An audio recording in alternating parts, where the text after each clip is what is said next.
Gerhardt from the Hamilton County Republican Party and Connie Pillich from the Hamilton County Democratic Party are with us this morning.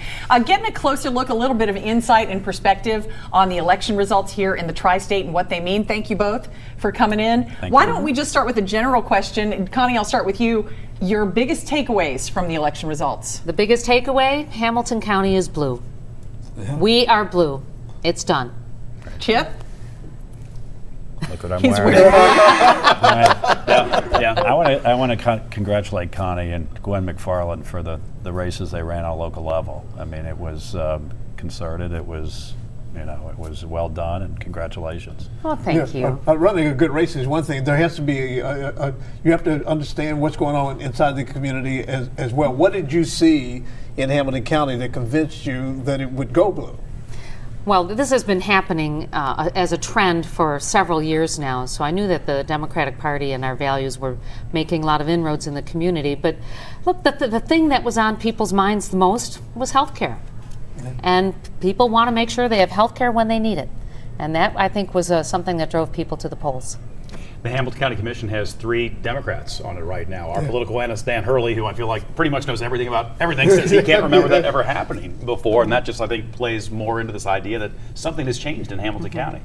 Right, yeah, it's never happened before in this county. And it has been the responsibility of the Democrats these last 2 years, and now they own the commission and the issues that go along with it. So it's a significant task. The financial situation of the county is dire, and they're going to need to figure out how to fix it. And so it's a significant issues ahead for them.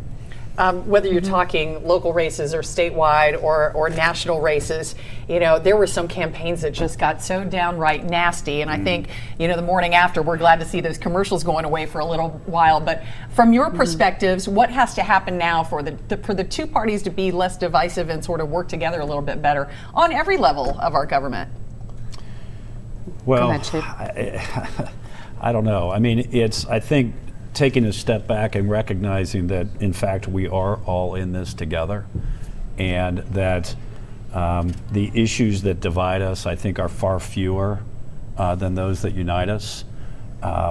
Too often we focus on those that divide us, and if we could put those to the side, I mean, it's as we live our lives on a daily basis outside of politics, trying to reach compromise and figure out how to solve the problem. I mean, ultimately, politicians who are successful and get elected turn into government officials that now need to govern.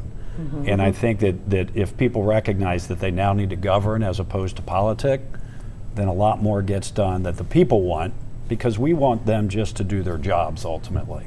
Well, and that's a very difficult transition. As someone who went through it herself several years ago, it's a difficult transition because the campaign is a pretty tough environment. But it's going to be very important for the leaders of the various chambers and courthouses and congressional places that they set the tone that we are going to try to govern now. I think we've had enough of this divisiveness. We've had enough of encouraging the tribalism. We've had enough of encouraging people to hate each other and to be rude to each other. That's not really what we're used to being as Americans. It all boils down to, will the leadership at every level set the tone for us moving forward? Okay, first thing, do you think that's going to happen legislatively based on the results of the election here in Hamilton County? What do you think? In terms of what happens? Will it be addressing budgets, or what do you think will be top of mind in terms of a legislative agenda? Well, at the commission, absolutely, the budget is paramount. I mean, we've already recognized that it's a significant issue. The commissioners attempted to put a tax increase on, and they rescinded that. But the underlying issue still exists. There are fewer revenues coming in than it takes to fund the government now. So we either have to reduce expenses, find more ways to generate revenue, or consider revenue enhancements. And again, it's on the county commissioners, and all of whom are Democrats now. So it's a lofty task. Well, and we have to be very clear on how this task came about. It's because the governor and the state legislature took away their money. We all pay taxes. It used to go to Columbus and then come back to pay for things like sheriff's deputies and police cars and judges and social workers for the children's services.